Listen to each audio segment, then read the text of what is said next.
Halo guys, apa kabar? Jumpa lagi dengan gua Ren. Ya, dimana lagi kalau nggak di Sensasi Trends. Seperti biasa, dalam beberapa menit ke depan gua bakal nemenin kalian bahas alur cerita film yang penuh dengan baku hantam. Dan tanpa basa-basi lagi, ini dia alur ceritanya. Check this out. Jangan lupa like dan komen ya.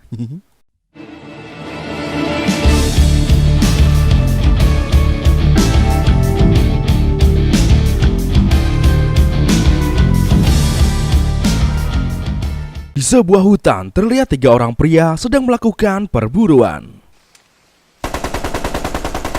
Salah satu dari pria itu memutuskan untuk berpencar untuk mengejar buruannya. Dan pria tersebut bernama Del. Namun lagi asik-asik berburu, tiba-tiba dari arah belakang muncullah seorang pria tinggi besar berkepala botak langsung menyerang Del. Dan pria tersebut bernama Ryan.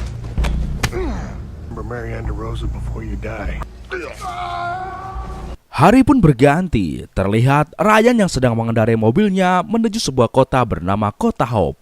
Kota Hope merupakan kota paling berbahaya yang dikuasai oleh para geng motor. Sesampainya di sana, Ryan yang belum tahu seluk-beluk kota tersebut menyempatkan dirinya mampir ke suatu warung membeli beberapa cemilan seperti paku payung, kemenyan, dan telur cicak. Sang pemilik warung yang bernama Kirby bertanya, mengapa orang asing seperti Ryan datang ke kota ini yang terkenal sangat berbahaya. Yeah, there's a motel down the street. Oh. You're not like a psycho or something.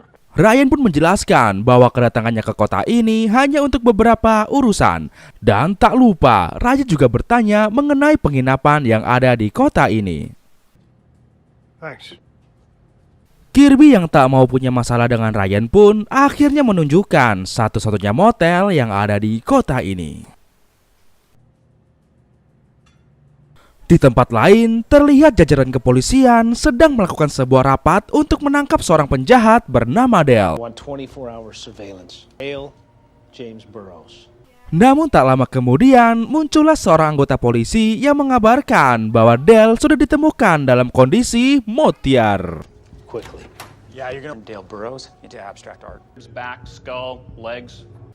Kembali ke Ryan yang ternyata sudah sampai di sebuah motel yang dijaga oleh seorang perempuan cantik bernama Darcy. Darcy pun bertanya kenapa orang asing seperti Ryan mau datang ke kota berbahaya seperti ini. Ryan pun menjelaskan bahwa dirinya ada beberapa urusan di kota ini. Dan karena tak mau banyak bicara, Ryan langsung membayar penginapan untuk 2 malam. Scene pun berganti ke 2 tahun lalu. Terlihat Ryan yang merupakan seorang polisi paling disegani karena terlalu brutal sedang mengadakan pesta di rumahnya. Namun di tengah momen kebahagiaan itu, tiba-tiba muncullah sekelompok penjahat yang menyerang secara membabi buta.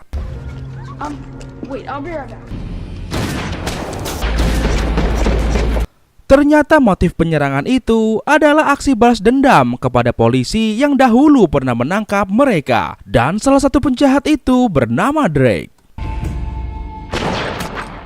Para penjahat tersebut mengira seluruh orang sudah meninggal. Namun tanpa sepengetahuan mereka, ternyata Ryan masih hidup.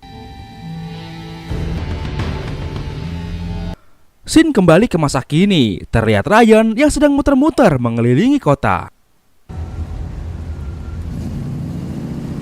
Terlihat beberapa motor gede sedang terparkir di pinggir jalan. Tak lama kemudian, muncullah salah satu orang anggota geng motor tersebut yang merasa risih dengan gonggongan seekor anjing. Dan tanpa pikir panjang, pria tersebut lantas mengokang pistolnya dan mengarahkan ke anjing tersebut. Namun baru saja ingin menembak anjing tersebut, tiba-tiba Ryan datang dan langsung membogemnya. Dan karena keributan itu, para geng motor lainnya pun keluar dari ruangan tersebut dan langsung menghampiri Ryan. Tanpa diduga, salah satu anggota geng motor itu adalah Drake, yang ternyata dia adalah ketua dari geng motor tersebut. Pick him up. Di sini Drake ternyata tidak mengenali Ryan karena dia sudah terlalu banyak menghabisi orang lain. Text me? Or you want me to wait here? This guy's. Yang lebih parah lagi, karena merasa sedang banyak urusan, Drake pun mengabaikan Ryan begitu saja. Namun diam-diam, Drake menyuruh adiknya yang bernama Rex untuk mengawasi Ryan. Di suatu siang, saat Drake sedang latihan tinju, tiba-tiba dia dihampiri oleh Rex yang mengabarkan bahwa ada seorang pemilik toko yang tidak mau bayar pajak pada mereka, dan orang tersebut kini sudah dibawa ke markas. Drake pun segera menghampiri orang tersebut, dan Drake mengajak orang itu untuk berbaku hantam dalam satu ronde. Drake mengatakan jika orang itu bisa menang, maka orang itu boleh pergi dan tak perlu bayar pajak lagi. Deadbeat came out of the American Civil War. With me. I'll squash your dick. Pria tersebut pun langsung mengajar Drake, tapi ternyata pukulannya enggak mempan. Drake pun langsung melancarkan serangan balik dan baku hantam pun dimulai. Pria tersebut pun langsung tidak berdaya ketika kantong menyannya kena serang. Dan Drake pun menang.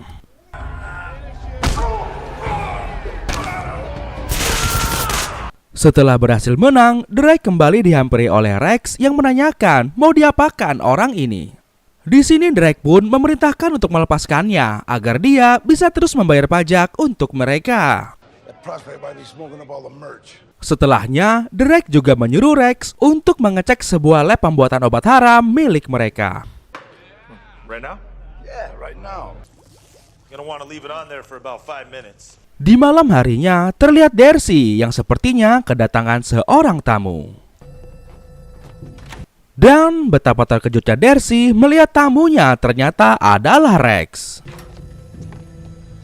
Just closing up, Rex. Di sini, Ryan bertanya pada Darcy tentang seorang pria bernama Ryan. Di sini Darcy mencoba menutupi keberadaan Ryan. Namun di sini Rex mengancam jika Darcy mencoba melindunginya, maka Rex tidak akan segan-segan untuk menghabisi Darcy. Nothing. They all say yes. Namun tak lama kemudian tiba-tiba Ryan datang dan langsung menghajar Rex. Setelah berhasil menjatuhkan Rex, Darcy memperingati Ryan bahwa yang baru saja dihabisi adalah adiknya Drake, yaitu ketua geng motor yang paling berkuasa di kota ini. Salgado's brother, you can't touch him. Mendengar itu, Ryan pun malah jadi semakin semangat dan menyeret Rex keluar rumah.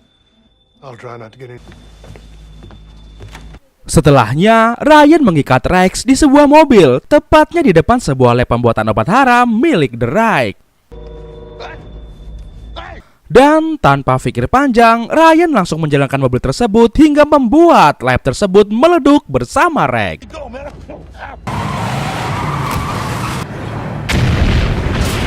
Tak lama kemudian, Drake dan pasukannya pun datang. Di sini, Drake terlihat sangat murka mengetahui adiknya sudah tewas bersama meleduknya lab pembuatan obat haram. Chester! It's my brother. I told you to keep an eye on him. Beberapa menit kemudian, datanglah seorang sheriff bersama seorang anak buahnya. Drake pun langsung menghampiri sheriff tersebut dan mengancam akan menghabisi keluarganya jika sang sheriff berani ikut campur. This wasn't an accident, Howard. You live in this town because I say. Dan sheriff yang terkena mental akhirnya memutuskan untuk pulang. Stay out of it. Di keesokan harinya, terlihat anak buah Drake yang sedang gotong royong mengisi sebuah truk kontainer dengan obat haram untuk dikirim ke suatu tempat. Namun diam-diam, Ryan sedang mengawasi mereka semua. Setelah penuh, mobil box itu pun memulai perjalanannya dan diam-diam Ryan mengikutinya dari belakang. Ryan pun berusaha menghentikan salah satu mobil tersebut, dan setelah salah satu mobil berhasil dihentikan, Ryan pun langsung menghajar orang itu.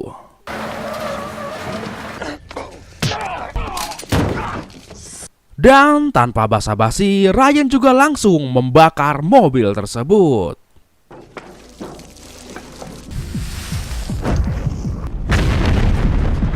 Setelah kejadian itu, salah satu anak buah Drake yang bernama Crab melaporkan pada Drake bahwa salah satu truk mereka sudah meleduk dan mereka mengalami kerugian yang cukup besar. One of our trucks got jacked. Mendengar hal itu, Drake pun semakin marah dan menyuruh Crab untuk mencari biang pelaku dari kejadian ini. Crab pun datang ke rumah Kirby dan tanpa basa-basi, Crab langsung menculik Kirby yang sedang memperbaiki mobil. Drake wants to. He's lonely.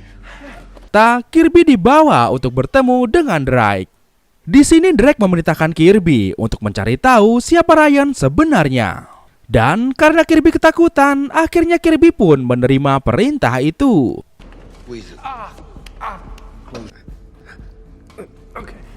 Di siang harinya, Kirby diam-diam menyelinap ke mobil Ryan yang saat itu terparkir di depan motel Darcy. Namun tanpa sengaja, aksi Kirby tersebut dipergoki oleh Ryan. Sorry. Di sini Kirby yang ketakutan mencoba mengalihkan pembicaraan dengan mengajak Ryan minum temulawak di rumahnya. Sesampainya di dalam rumah, bukannya pesta minum temulawak, Ryan malah menginterogasi Kirby tentang apa yang tadi dia lakukan di dalam mobil Ryan. Yeah, the bar, the boat. Kirby pun menjelaskan bahwa dia terpaksa melakukan hal itu karena dia disuruh Drake untuk mencari informasi tentang Ryan. With you. But I gotta keep these. Namun tak lama kemudian, Crab pun datang hingga akhirnya Ryan dan Crab pun berbaku hantam. Hold on there.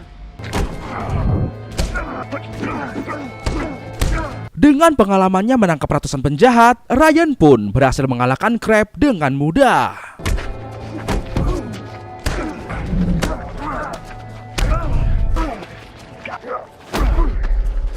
Sementara Crab yang sudah tumbang memilih untuk langsung pulang ngadu sama buah pak moyangnya. Di sisi lain, terlihat Drake yang sedang ngopi dengan seorang sheriff untuk mencari informasi tentang siapa Ryan sebenarnya. Sheriff pun menjelaskan bahwa sesungguhnya Ryan adalah mantan polisi terbaik yang terkenal sangat brutal. Namun kini dia memilih keluar dari kepolisian semenjak keluarganya dihabisi oleh sekelompok penjahat. What do you want me to do? Setelah mendapatkan informasi itu, tak lupa Drake juga memberikan salam tempel pada sheriff tersebut. Di malam harinya, Kirby yang lagi asik-asik tidur sambil ngimpi basah tiba-tiba dihampiri oleh Drake dan anak buahnya. Di sini Drake yang gedek karena Kirby nggak bisa diandelin. Tanpa basa-basi, Drake pun langsung menghabisi Kirby.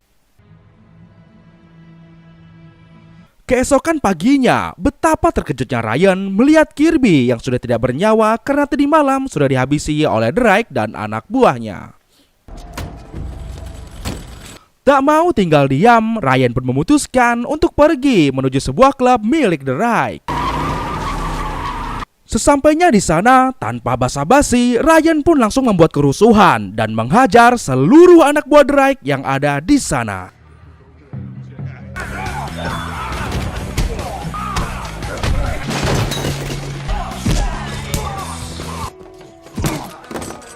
Setelah seluruh anak buah Drake tumbang, Ryan membawa Crab masuk ke dalam bagasi mobilnya. Singkatnya, Ryan pun membuang Crab di depan markasnya Drake. Dan betapa terkejutnya Drake melihat Crab yang sudah tidak bernyawa di depan markasnya. Drake yang sudah sangat murka pun memerintahkan seluruh anak buahnya untuk berkumpul. Di dalam markas, Drake dan pasukannya menyiapkan peralatan tempur untuk menangkap Ryan. Di malam harinya, Darcy yang sedang tiduran mendengar suara yang aneh dan mencurigakan dari luar rumah. Dan untuk berjaga-jaga, Darcy pun bersiap siaga dengan bedil andalannya.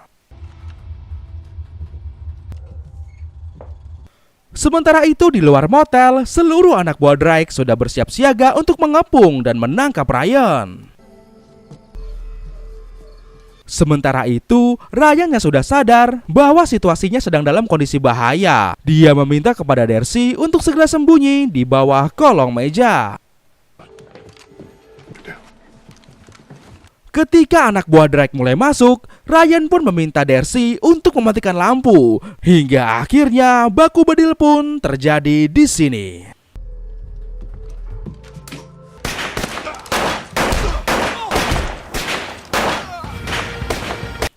Ketika lampu dihidupkan kembali, betapa terkejutnya Darcy melihat seluruh anak buah Drake sudah sakratul maut. Namun, Ryan yang merasa tempat itu masih tidak aman, segera membawa Darcy pergi dari tempat tersebut. You know that door wasn't. Tapi di perjalanan, tanpa diduga, tiba-tiba Ryan mendapat serangan dadakan.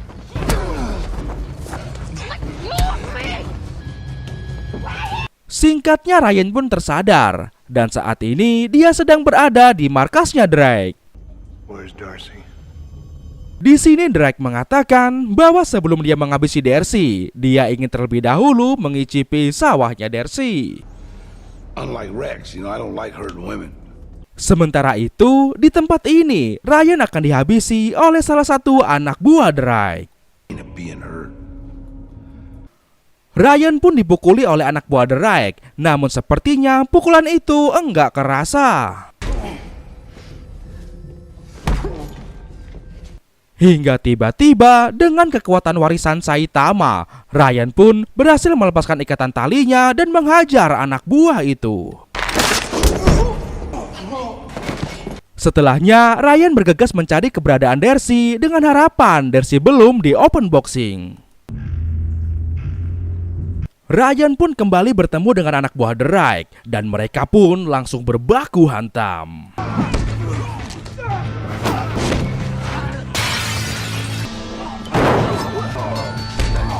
Hingga akhirnya semua anak buah Drake di smackdown satu-satu dan tak bisa bangkit lagi.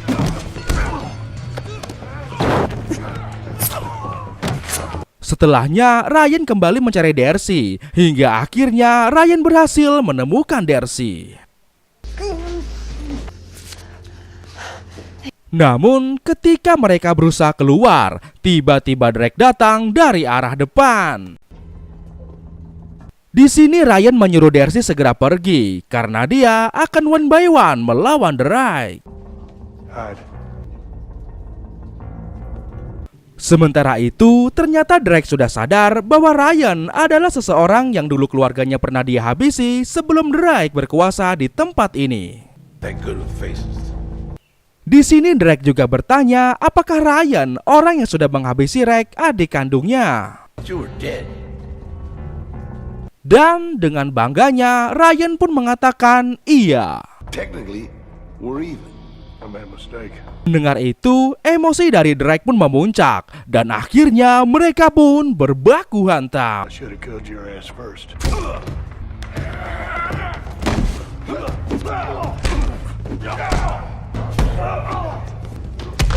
Pertarungan yang sengit pun terjadi di sini, hingga akhirnya Ryan harus mengeluarkan jurus pukulan mautnya yang dia pelajari dari Gunung Kidul hingga membuat Drake mental.